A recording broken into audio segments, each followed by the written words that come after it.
시청자 여러분 안녕하십니까? BGM원입니다. 미국 바이든 행정부 출범 이후 세계 경제 질서가 급격히 변화되고 있습니다. 특히 외교와 안보, 그리고 통상기술 등 전 분야에 걸쳐서 자국 보호 기조가 뚜렷해지면서 우리 기업들의 발걸음도 상당히 빨라지고 있습니다. 이제는 기업 총수들, 우리 기업들의 총수들도 직접 나서기 시작했는데요. 그렇지 않으면 어떻게 이러한 문제들을 해결할 수 있는 방안이 없기 때문입니다. 자, 이와 관련해서 산업부의 이영선 기자와 함께 오늘 좀 심도 있게 이야기를 나눠보도록 하겠습니다. 이 기자 나와 있습니다. 이 기자, 최근 총수들의 이런 해외 경영 행보 상당히 지금 빨라지고 있죠. 네, 그렇습니다. 최근 재계 총수들이 잇따라 해외 출장지로 미국을 낙점하고 본격적인 해외 경영 행보를 재개했습니다. 우선 이재용 삼성전자 부회장은요, 가석방 이후 첫 해외 출장을 미국과 캐나다로 다녀왔는데요. 이 부회장이 미국 출장을 떠난 것은 지난 2016년 7월 이후 약 5년 만이었습니다. 그리고 정의선 현대차그룹 회장과 최태원 SK그룹 회장도 올해 유독 해외 출장이 잦았는데요. 그중에서도 미국 출장을 3차례나 다녀왔습니다. 네, 이 총수들의 미국행 출장, 특별한 이유가 있을까요? 네, 우선 이들이 주력으로 하고 있는 즉 반도체와 배터리 같은 그런 사업들이 미국과 밀접하게 연관이 돼 있기 때문으로 볼 수 있습니다. 가장 먼저 삼성의 경우는요, 제2파운드리 공장 부지 선정과 반도체 정보 제공 등 많은 이슈가 미국과 많이 얽혀 있기 때문에 그야말로 이 부회장이 출장 기간 동안 숨가쁘게 움직였습니다.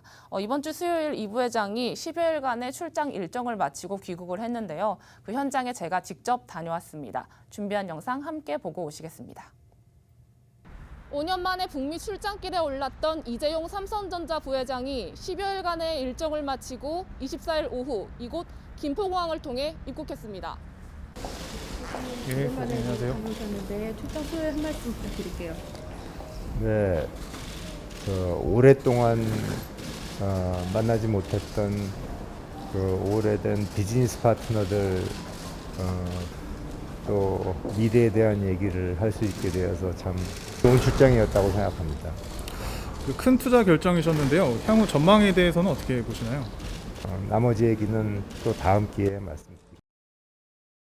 네, 영상에서 보셨다시피요. 이재용 부회장은 출장 소회를 간략하게 밝히긴 했지만요. 여러 현안이나 성과들에 대해서는 좀 말을 아끼는 모습이었습니다. 하지만 이번 출장에서 이 부회장이 직접 백악관 관계자들을 직접 만나고 또 글로벌 IT 기업들 CEO들과도 직접 회동을 했기 때문에 20조 원 규모의 파운드리 투자를 비롯해서 글로벌 구글 CEO들과의 동맹 강화 등 여러 성과를 낼 수 있었다는 게 업계의 대체적인 평가입니다.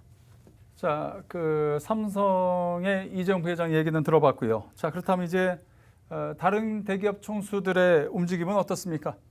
네, 우선 현대차그룹을 들 수 있는데요. 현대차그룹의 경우는 미국 내 전기차 2위 업체를 목표로 전기차 생산과 현지 생산 설비 증설을 계획하고 있습니다. 이 때문에 정의선 회장은요, 올해 4월과 6월, 10월 무려 3차례나 미국 출장길에 올라서 현지 판매와 생산 시설 등은 물론 차세대 자율주행 플랫폼 개발 현황 등을 점검했습니다. 네, SK그룹도 미국에서 다양한 사업들을 추진 중인데요. 우선 미국 자동차 제조업체인 포드사와 배터리 합작 공장 설립을 계획하고 있고요. 또 친환경 사업 확대를 위해서는 미국의 수소기업인 플러그파워사와 모노리스사 이 두 회사와 각각 합작법인 설립을 추진 중입니다. 또 기업 총수들뿐만 아니라요, 우리 경제단체들도 미국과의 스킨십을 좀 많이 늘려가고 있는 상황입니다. 지난 주말 전경련이 암참과 공동으로 양국 재계 대표단끼리 만날 수 있는 자리를 마련한 건데요. 이 자리에서 대표단은 한미 양국의 협력 강화 방안에 대한 유의미한 여러 의견들을 심도 깊게 나눈 것으로 전해졌습니다. 또 이날 허창수 회장은요, 그간 한국과 미국이 한미동맹을 통해 어려운 시기를 극복해왔다면서 한미의 동반자 관계를 강조했고요. 이에 제이스 김 회장은 다양한 수단을 동원해서 한국의 든든한 지원군으로서의 역할에 최선을 다하겠다고 화답했습니다. 이렇게 쭉 보고 있으면 이 재계가 미국 아리를 하고 있다 이렇게 보여집니다. 자, 이런 상황 어떻게 봐야 합니까? 네, 사실 우리 기업들이요, 미국 현지에서 사업을 확대하게 된 이런 근본적인 원인부터 좀 살펴볼 필요가 있는데요. 이와 관련해서 전문가 의견 들어보시겠습니다. 해외로 나가 있던 미국 기업들을 불러들이고 그다음에 그 미국에서 비즈니스를 하는 해외 기업들이 미국 내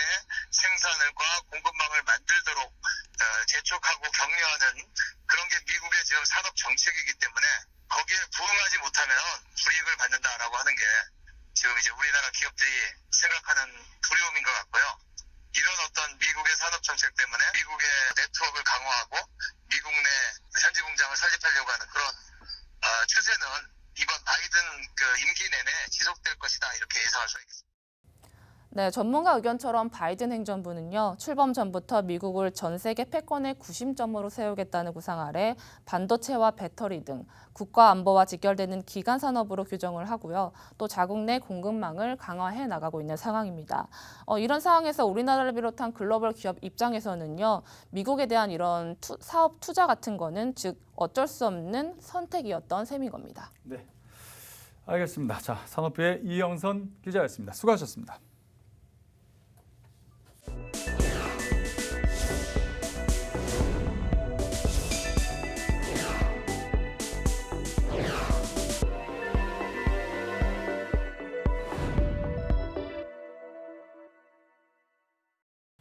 정은보 금융감독원장이 증권사 CEO들을 처음으로 만났습니다.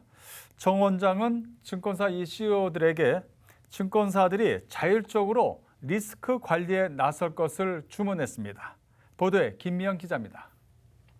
정은보 금융감독원장이 7곳 증권사 수장들과 만나 사전 예방적 감독을 강화하겠다고 전했습니다. 23일 여의도 켄싱턴 호텔에서 열린 금융감독원장 증권사 최고 경영자와 간담회에는 나재철 금융투자협회장을 비롯해 미래에셋증권, 한국투자증권, 삼성증권, 교보증권, RBK투자증권, 유진투자증권, 코리아에셋투자증권 대표가 참석했습니다. 이날 간담회에서는 향후 증권사 감독 검사 방향과 최근 자본시장의 주요 현안 등에 대한 심도 있는 논의가 이루어졌습니다. 리스크에 대한 예방, 건전한 경영의 유지 이런 것들에 대해서 사실 논의가 좀 많이 있었습니다. 증권 산업에서 반닥뜨리고 있는 여러 가지 이제 애로 사항이나 건의 사항들 협의의 시간이 있었습니다. 정 원장은 향후 증권사 검사 방향에 관해 사전 감독 강화를 강조하며 예측성과 수용성을 확보하는 것은 물론 증권회사의 자율적 개선 조처를 존중하겠다고 예고했습니다. 우선 법과 원칙에 따라서 그리고 사전적 감독과 사후적 감독 간의 조화와 균형을 도모하면서 금융 소비자 보호를 위한 사전 예방적 감독을 강화하고자 합니다. 이를 위해서 현장 밀착형 상시 감시 기능을 강화하여 리스크 취약 부분을 사전에 발견하는 데 역량을 집중하도록 하겠습니다. 또 지난 9월 시장 조성 증권사 9곳에 부과한 480억 원 규모의 과징금에 대해서도 재검토하고 있다고 밝혔습니다. 필요한 책임 수준만큼 한 책임을 질 수 있도록 과징금이나 이런 것들에 대한 조정들을 현재 검토를 하고 있습니다. 정 원장은 간담회 직후 기자들과 만난 자리에서 이와 관련해 시장 조성자 제도 개선도 필요하다면 추진하겠다고 말했습니다. 박스경제TV 김미연입니다. 자, 리포트 보셨는데요. 이번 간담회 관련해서 자세한 내용 좀 살펴보겠습니다. 증권금융부의 김미영 기자 나와 있습니다. 자, 김 기자. 리포트 준비한 걸 좀 보니까요. 이 간담회를 보통 이렇게 하게 되면 한쪽에서 예를 들어서 관여세 이야기를 하면 업계에서도 이렇게 또 한마디 하고 이렇게 한쪽 얘기하고 또 하고 보통 이런 형태로 진행이 되지 않습니까? 근데 리포트 자체만 봤을 때는 정 원장 혼자서만 이야기하고 있다 이런 느낌을 지울 수 없습니다. 증권사 CEO들은 뭐 어떤 언급이 없었습니까? 네, 보통 일반적으로 한쪽이 얘기하면 또 업계 쪽도 얘기하는 식으로 진행이 되는데요. 저도 현장에서 보니까 정 원장이 이야기하고 모두 발언이 끝나서 좀 의아했습니다. 어떻게 보면 일방통행이 아니냐는 의문도 제기됩니다. 금융투자업계 관계자에 따르면 이번 회의 주체가 금감원이었던 만큼 회의에서 대표들은 주로 정 원장의 이야기를 듣는 태도를 보였다고 합니다. 생각해보면 대규모 투자자 손실을 낸 사모펀드 사태와 대규모 과징금 부과 등 증권사를 압박하는 부분 때문에 CEO들도 어떤 목소리를 내는데 상당한 부담감이 있지 않았을까 생각해봅니다. 다만 회의가 길어지면서 증권사 CEO들도 건의사항들을 전달한 것으로 알려졌습니다. 압박감이란 표현이 맞는 것 같습니다. 근데 이 리포트 내용을 좀 보니까 증권사 9곳에 480억 원의 과징금을 부과했다. 이것도 주요 사항 아니겠습니까? 자, 지금 금융당국의 어떤 뭐라고 했을까요? 금융당국은 업계에 반발이 있으니까 여기서 또 이제 좀 재검토를 해야 되는가? 이런 이야기가 좀 나오고 있습니다. 어떻게 돼가고 있는 겁니까? 네, 현재 증권사들은 한국거래소와 계약을 맺고 수시로 유동성이 부족한 부분에 매수와 매매 호가를 제시하고 있습니다. 주식 거래가 원활하게 이루어질 수 있도록 하기 위함인데요. 금감원은 지난 9월 주식시장에서 시장 조성자 역할을 맡은 증권사 9곳이 호가 제시 과정에서 정정과 취소 비중이 높아 시세를 조작했다며 취임 이후 최대 규모 금액을 부과했습니다. 그간 업계는 역할에 따라 규정대로 했을 뿐인데 억울하다는 입장이었습니다. 근데 이번에 금감원이 한 발 물러나 검토하겠다니 일단 안심하는 반응이었습니다. 다만 일각에선 증권사 봐주기가 아니냐는 비판의 목소리도 있습니다. 사모펀드 사태 등으로 증권사에 대해 안 좋게 보는 부분들이 많은데 당국의 확실한 관리 감독 자세가 요구되고 있습니다. 네, 금융당국의 어떤 가이드라인이라고 해야 될까요? 이런 부분은 확고하게 좀 확립될 필요가 있지 않나 이런 생각이 듭니다. 잘 들었습니다. 지금까지 증권금융부의 김미연 기자였습니다. 수고하셨습니다.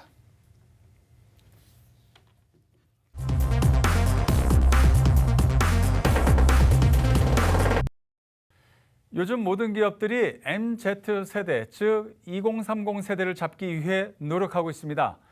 가장 주 소비층이자 트렌드를 선도하는 핵심 소비층이기 때문입니다. 자, 오늘 기자가 간다에서는 건설과 가전 이 두 분야에서 MZ세대를 어떻게 공략하고 있는지 취재했습니다. 건설 부분부터 살펴보겠습니다. 시간이 지나도 변하지 않는 주거의 본질, 그것은 바로 이제 휴식입니다. 최근에는 이 휴식의 가치가 개인 세대를 넘어서 커뮤니티 공간까지 확산되는 모습입니다.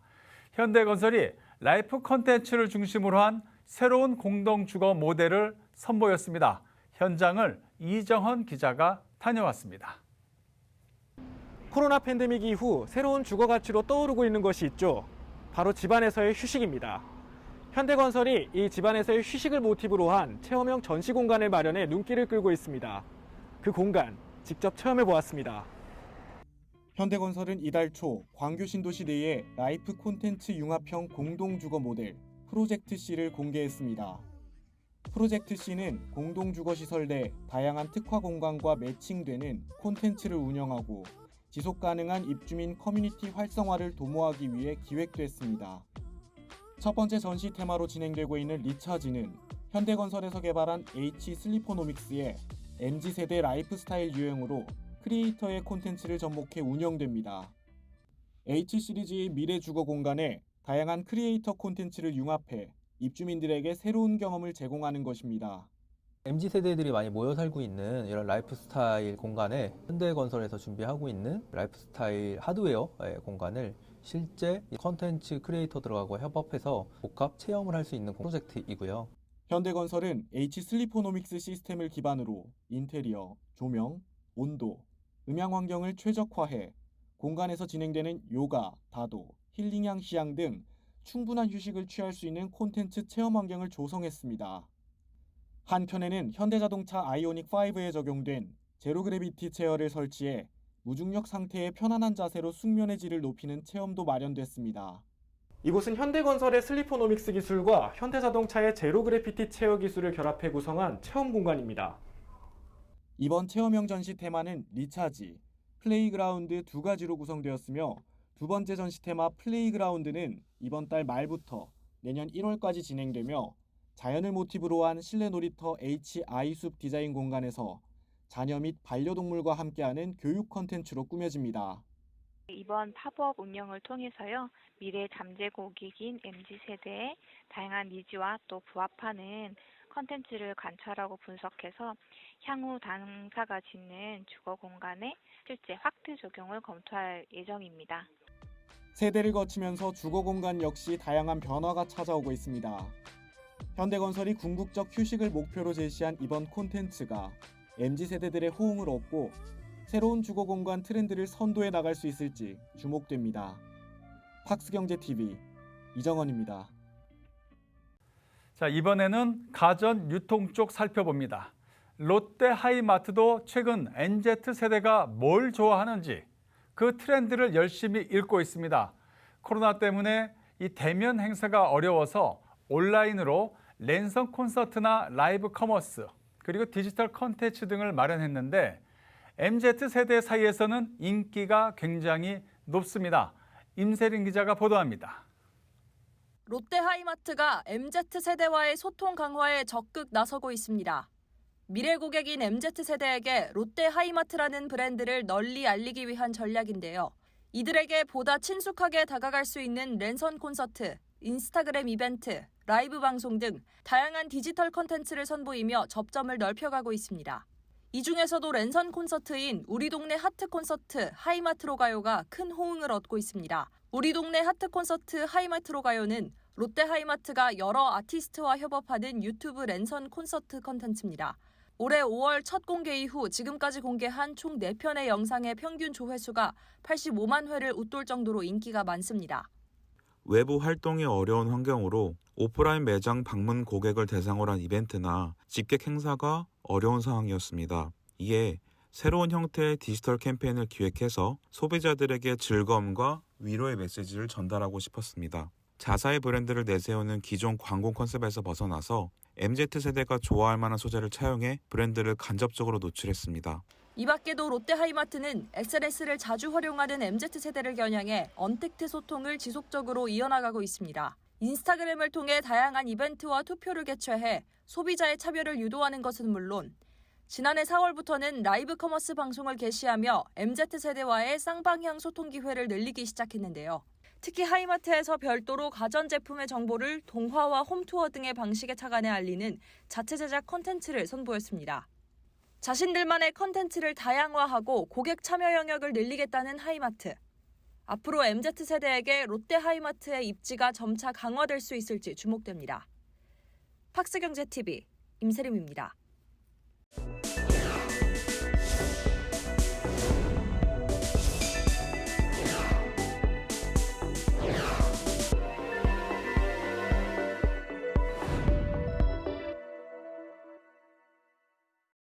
BJ머니 초대석입니다. 자, 20년 동안 차세대 백신, 면역 치료제 개발을 목표로 달려온 이 차백신 연구소가 지난 10월 코스닥 시장에 입성했습니다. 회사는 앞으로 더 안전하고 효능이 뛰어난 백신을 개발해 이 백신 분야의 테슬라가 되겠다는 계획을 밝혔는데요. 이 차백신 연구소 염정선 대표를 김효선 기자가 만나고 왔습니다. 자체 개발한 면역 증강 플랫폼을 활용해 백신을 개발하는 차백신 연구소. 그래서 더 차별화되고 안전한 백신을 공급할 수 있다는 자부심이 대단한데요. 코스닥 상장을 계기로 더욱 경쟁력을 키워나가겠다는 염정선 대표의 앞으로의 계획 함께 들어보시죠.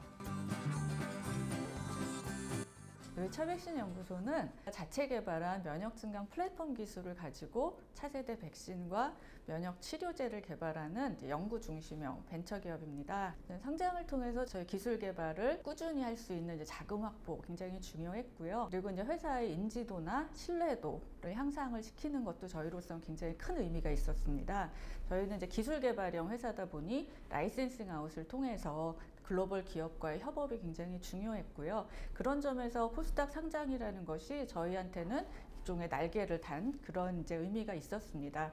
회사의 궁극적인 목표는 저희가 개발하고 있는 초기 임상을 글로벌 파트너와 같이 후기 임상을 통해서 본격적으로 제품화를 해서 제대로 된 임상을 진행하고 시장에 진입할 수 있는 이제 그런 회사가 되는 겁니다. 그래서 저희는 기술 개발을 통해서 매출을 일으키고 또 그것을 통해서 다시 기술에 투자할 수 있는 그런 구조를 갖는 회사가 되려고 합니다. 면역 증강 플랫폼을 활용하면 이제 다양한 백신 또 치료제를 개발할 수 있는 그런 플랫폼 자체의 경쟁력이 있고요. 저희가 개발하고 있는 파이프라인들이 언맨 메디컬 니즈가 굉장히 크고요. 시장성도 좋고 그래서 저희가 꼭 필요하지만 개발이 어려웠던 파이프라인들 중심으로 해서 이제 신약을 개발하는 회사로 저희가 경쟁력을 갖춰가고 있고요. 저희가 이제 차바이오 그룹 내에서 인프라를 통해서 실제로 임상에서 필요한 니즈를 좀 더 빨리 캐치할 수 있고 그리고 그걸 개발을 기초부터 실제로 개발, 임상에 적용하는 그런 단계까지를 저희가 내부 인프라로 가지고 있기 때문에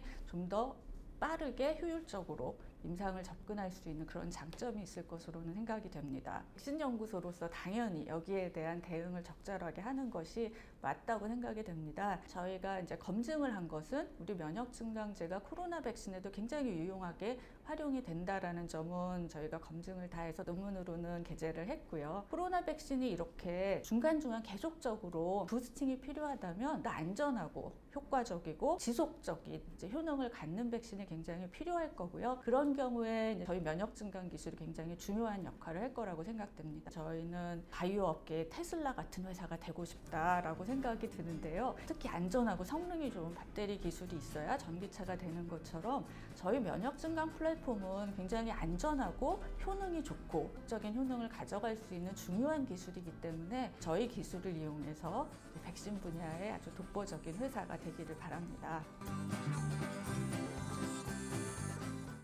김홍모 기자의 부릉부릉 시간입니다. 지프가 플래그십 라인업을 강화하며 연간 1만 대 클럽 재진입에 속도를 내고 있습니다. 올뉴 그랜드 체로키 L은 이미 미국과 멕시코에 출시를 완료했고 프리미엄 제품에 대한 수요가 높은 한국이 우리나라가 이제 아시아권에서는 처음으로 출시하게 되는데요. 지프 브랜드 최초의 3열 모델로 국내 수입차 중에서는 포드 익스플로어 아니면 이제 쉐보레 트래버스, BMW X7 등과 경쟁하게 됩니다. 올뉴 그랜드 체로키 L이 공개되는 현장에 김홍모 기자가 다녀왔습니다. 지프가 브랜드 최초 3열 프리미엄 대형 SUV 올뉴 그랜드 체로키 L을 국내 공식 출시합니다. 11년 만에 진화를 거친 5세대 신형인 올뉴 그랜드 체로키 L은 수작업 공정을 통한 완성도 높은 디테일로 투박하고 거친 지프차 이미지를 탈피한 고급스러움이 강조된 내외관이 특징입니다. 또한 프리미엄 럭셔리 SUV를 표방한 만큼 편안하고 안전한 주행을 위한 110개 이상의 주행 안전 편의 사양들이 대거 적용됐습니다. 최고 출력 286마력, 최대 토크 35.1kg/m의 강력한 파워를 발휘하며 8단 자동 변속기의 다단화로 모든 속도 영역에서 효율적인 RPM을 유지할 수 있으며 주행 조건에 따라 5가지 주행 모드를 선택할 수 있는 셀렉 터레인 지형 설정 시스템으로 도심의 온로드 주행은 물론 오프로드의 험로 주행 시에도 최적화된 주행 성능을 구현합니다. 이번에 새롭게 완전 변경 모델로 새롭게 출시된 그랜드 체로키 L은 브랜드의 플래그십 모델이 그랜드 외고니어의 디자인에서 영감을 얻은 세련된 모델로 하이파이 오디오 매킨토시 그리고 브랜드 최초 티맵 탑재 등 최첨단 사양을 지원하는 프리미엄 SUV 모델입니다. 하이파이 오디오의 명가로 알려진 매킨토시가 올뉴 그랜드 체로키 L만을 위한 사운드 시스템을 디자인해 19개의 스피커로 질 높은 사운드를 만끽할 수 있습니다. 올해 출시한 볼보 코리아의 XC60과 제규어 랜드로버 코리아의 레인지로버 5세대 모델과 같이 최근 국내 소비자들에게 친숙함과 편의성을 더하기 위해 국내 내비게이션의 미리인 티맵을 기본 내장한 외제차 브랜드 모델 출시가 이어지는 모양새입니다. 올뉴 그랜드 체로키 L 또한 기본 내비게이션으로 티맵을 장착해 기존의 인포테인먼트 시스템이 불편하다는 볼멘 소리에 대한 고객들의 지적점을 개선했습니다. 지난 8월 랭글러 4x2 모델을 국내에 출시한 데 이어 올뉴 그랜드 체로키 L을 출시하고 연말까지 추가 물량을 인도받아 판매량을 끌어올리고자 하는 지프. 지난 2019년에 이어 2년 만에 1만 대 클럽에 재진입하기 위해 연말 막바지 공세에 나선 지프 행보가 결실을 맺을 수 있을지 관심이 집중됩니다. 팍스 경제TV 김홍모입니다. 네, 이상으로 BGM 머니를 마칩니다. 다음 주에도 기자들이 뛰는 현장의 생생한 소식을 전해드리도록 하겠습니다. 고맙습니다.